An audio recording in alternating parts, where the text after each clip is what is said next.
And I think it's really important to me personally to try to be useful to my patients.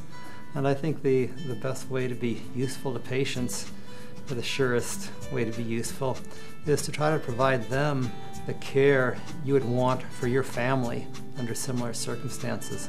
And that's what I really try to do in my practice.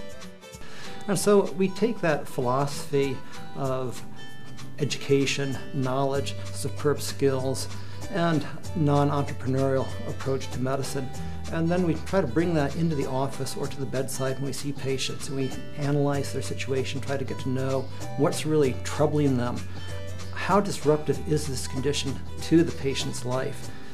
Does that problem have a structural basis, and can we fix that structural basis? And if we can fix that structural basis, we'd like to tell the patient how we'd go about fixing the structural basis and what the risks are to having the surgery, and then try to decide whether that makes sense.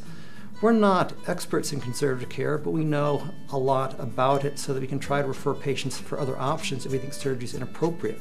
We don't necessarily manage those other options, but many times patients can benefit from traction or injections or just giving things time and letting nature take its course. And with each patient, we look at the situation, examine the patient, look at the images, and then finally decide, based on what I know, what I've experienced in my practice, and all the information available, what would I tell that patient if that were my brother, my sister, my aunt, my uncle under similar circumstances. And that doesn't mean that we're right all the time, but it sure means we're trying our best, and it sure means we're treating people the way we would want to be treated. And overall, it seems to work out very well for patients most of the time.